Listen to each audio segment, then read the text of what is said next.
যখন আসছিলাম আমার বাবা আমাকে এখন ফলো করে, তো সে জানে যে আজকে আমি কনভোকেশন স্পিকার হব।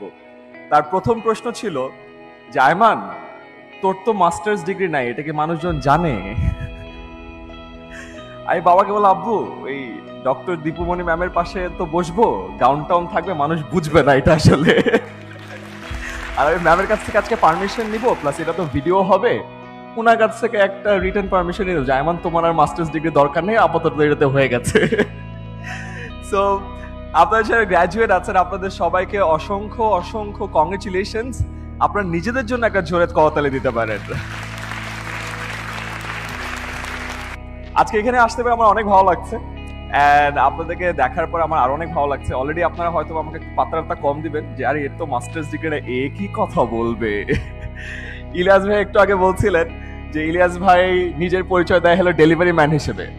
আপনাদের তাও একটা পরিচয় আছে তো ভাই, ডেলিভারি ম্যান। আমার তো আরো ঝামেলা, আমি অনলাইনে ভিডিও তৈরি করি রবি 10 মিনিট স্কুলে। এখনো আমার মা বাবা কনফিউজ যে তারা কি বলবে তাদের ছেলে কি করে। এক আন্টি ফোন করে বলছে, ভাবি আয়মান কি করে? আমার মা বলছে, ভাবি ও ভিডিও বানায়। কিসের ভিডিও বানায়? And they are confuse. আমি এখনো এই ডিলেমাতে আছি যে আমি কিসের ভিডিও বানাচ্ছি আর কি করছি। তো আমি এখানে এসেছি আজকে আপনাদের সাথে দুটো ছোট জিনিস শেয়ার করতে, দুটো ছোট পেপার। এই দুটো পেপার আমার লাইফের দুটো ট্রানজিশন মোমেন্টে এসেছে। প্রথম পেপারটা এসেছে আমার ঠিক এইচএসসি পরীক্ষার পরে।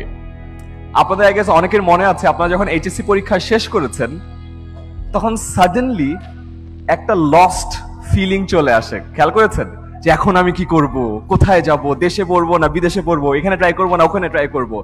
এন্ড সাডেনলি আপনি একটা আইডেন্টিটি ক্রাইসিসে ভোগেন।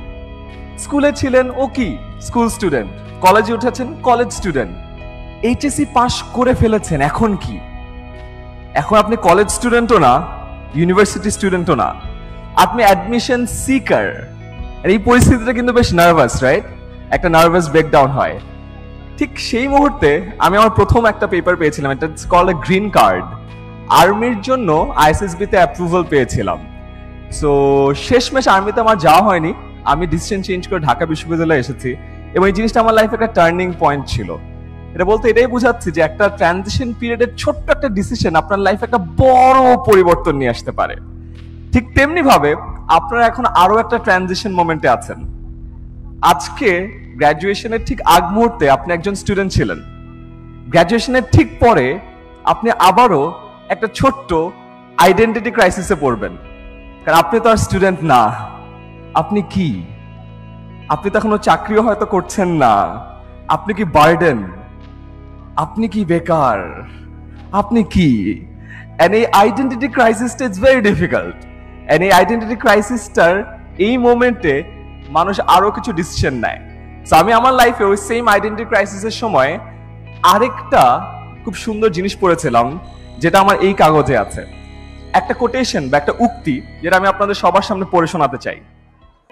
উক্তিটি হলো, most people die at 25 and are not buried until 75. It means বেশিরভাগ মানুষ 25 বছর বয়সে, আপনাদের এই বয়সে মারা যায়, এবং 75 বছর বয়সে তাদের পক্ষে কবর দেওয়া হয় না। এটার মানে হলো এই যে ট্রানজিশন পিরিয়ডটা, আপনি সাডেনলি আইডেন্টিটি ক্রাইসিসে ভুগছেন।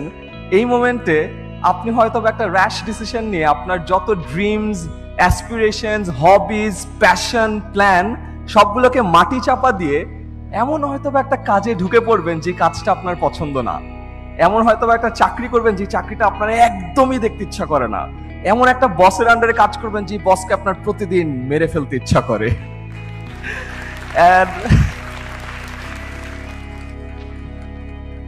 আমি জানি না আমাদের মাননীয় শিক্ষামন্ত্রী কি বলবে মেরে ফেলার কথা বলার পর এত তালি পেলাম। এই মোমেন্টে যখন আপনি আপনার ড্রিমস, অ্যাসপিরেশনস, প্ল্যান সবকিছুকে মাটি চাপা দিয়ে ওই কাজটাতে চলে যাচ্ছেন, আপনি কিন্তু আসলে আপনার নিজেকে মেরে ফেলছেন। আপনার সেই স্বপ্নগুলো কিন্তু আর নাই। At the end of the day আপনি 9টা 5টা চাকরি করবেন, ওই একই কাজ করতে করতে করতে করতে 75 বছর বয়সে আসলে আপনাকে মাটি চাপা দেওয়া হবে। কিন্তু যদি আপনি চিন্তা করে দেখেন, আপনি কিন্তু মারা গেছেন এই 25 বছর বয়সেই। সো আপনাদের লাইফের এটা সেকেন্ড ট্রানজিশন মোমেন্ট। এই ট্রানজিশন মোমেন্টটা অনেক ডিফিকাল্ট। এন্ড এই মোমেন্টে আপনাদের একটা আইডেন্টিটি ক্রাইসিস হবে। আমি জাস্ট আপনাদেরকে একটা রিকোয়েস্ট করব, please please please please don't die at 25, live. চাকরি একটা হয়তো বা করেন, অসুবিধা নাই, বাট আপনার প্যাশনটাকে মারা যেতে দিয়েন না, because at the end of the day ওটা যদি মারা যায় আপনি মারা যাবেন। অ্যান্ড ফাইনালি, আমি যদিও অঙ্ক আর ইংরেজি পড়াই, আমি প্রতিদিন প্রায় 4-5 লক্ষ স্টুডেন্টকে পড়াই, বাট আমার কোর প্যাশনের জায়গা হলো হ্যাপিনেস। আমি ইলিয়াস ভাইকে একটু আগে বলছিলাম, হ্যাপিনেস নিয়ে কথা বলার একটা মজার বিষয় হলো এটাকে কেউ কখনো ডিফাইন করতে পারে না, এক একজনের এক একটা ডেফিনেশন, কথা বলে অনেক মজা লাগে। সো হ্যাপিনেসের একটা ছোট্ট জিনিস যদি খেয়াল করে দেখেন, বয়স যত বাড়তে থাকে মানুষকে খুশি করা ততই কঠিন হয়। একটা ছোট্ট একটা বাচ্চাকে সামনে যায়, দেখবেন বাচ্চা হাসতেছে। আর একটু বড় হয়, একটু খেলনা দেন, ও খুশি হয়ে যাবে। আস্তে আস্তে আমাদের যখন বয়স বাড়ে, আপনি অনেক কিছু করেন, বাট আপনি অন্য মানুষকে খুশি করতে পারবেন না। সো আমি আজকে আমার এই স্পিচের মাধ্যমে আমি আপনাকে দুটো টেকনিক জানিয়ে দিতে চাই, কিভাবে মানুষকে খুশি করবেন এন্ড কিভাবে নিজেকে খুশি করবেন। Make your happiness affordable. আমরা যত দিন যায় আমাদের সুখটাকে অনেক দামি করতে থাকি। আমি আবারও ইলিয়াস ভাইকে বলছিলাম, আমার এখানে একটা কোট পিন আছে, এই কোট পিনটার দাম মনে হয় 30 টাকা। এটা যখন আমি বানিয়েছিলাম আমার খুব ভালো লেগেছিল, আরে 10 মিনিট স্কুলে একটা আলাদা কোট পিন, আমার খুব মজা লেগেছে। এখন যখন আমি নতুন স্যুট বানাই আমার এতটা মজা লাগে না। চিন্তা করে দেখেন, আমার সুখের দাম আগে ছিল মাত্র 20 টাকা, এখন আমার সুখের দাম 20,000 টাকারও বেশি হয়ে গেছে। যখন ছোট ছিলাম বাসা থেকে 10 টাকা টিফিনের টাকা পেতাম, 6 টাকা দিয়ে ডিম চপ খেতাম, 4 টাকা রেখে দিতাম, ওই 4 টাকা দিয়ে 2 টাকার আচার খেতাম, 2 টাকার ফুচকা খেতাম। ওই 2 টাকার যে খুশি ছিল, এখন রেস্টুরেন্টে হাজার হাজার টাকার স্টেক খেলেও কিন্তু ওই আনন্দ পাওয়া যায় না। সো যে মোরাল অফ দ্য স্টোরি হলো, আপনি আপনার হ্যাপিনেসটাকে এত অ্যাফোর্ডেবল করেন যেন প্রতিদিন প্রতিনিয়ত এই জিনিসটা খুঁজে পান। এন্ড ফাইনালি, আপনাদেরকে একটা নিষেধাজ্ঞা দিয়ে যেতে চাই। It's an interesting concept, it's called the 99 club. একবার এক রাজা ছিলেন, তার রাজ্যে সবকিছু আছে, বাট তাও কেন যেন একটু অসুখী ছিলেন। সে নিজের রাজ্যে একবার হেঁটে যাচ্ছিলেন, দেখলেন যে এক লোক তারই রাজ্যের, সে খুব খুশি, মনের আনন্দে গান গাচ্ছে।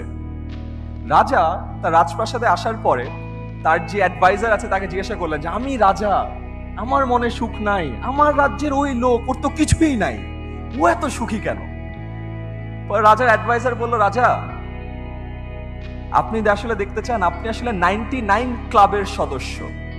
রাজা বলে, 99 ক্লাব মানে কি? রাজা বলল, রাজা আমাকে একটা দিন সময় দেন, আমি আপনাকে দেখাচ্ছি।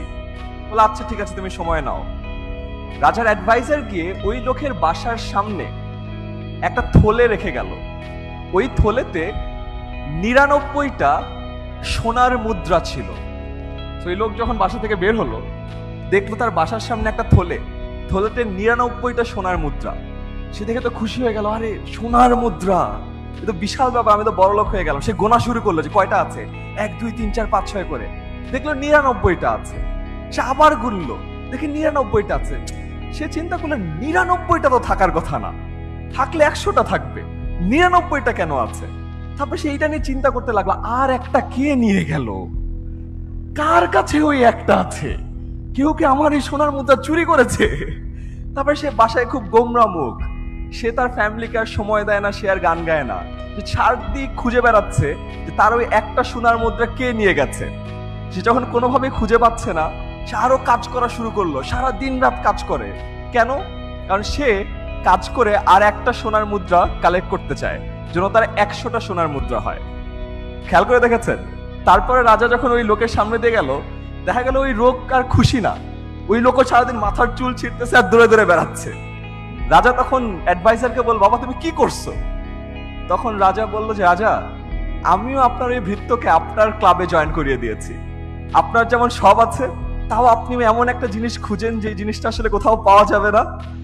আরো সবই আছে, 99টা সোনার কয়েন আছে, এক্সট্রা একটা দিয়ে কিছুই হবে না, কিন্তু সেটা খুঁজতে খুঁজতে সে তার সম্পূর্ণ হ্যাপিনেস জলাঞ্জলি দিয়ে দিয়েছে।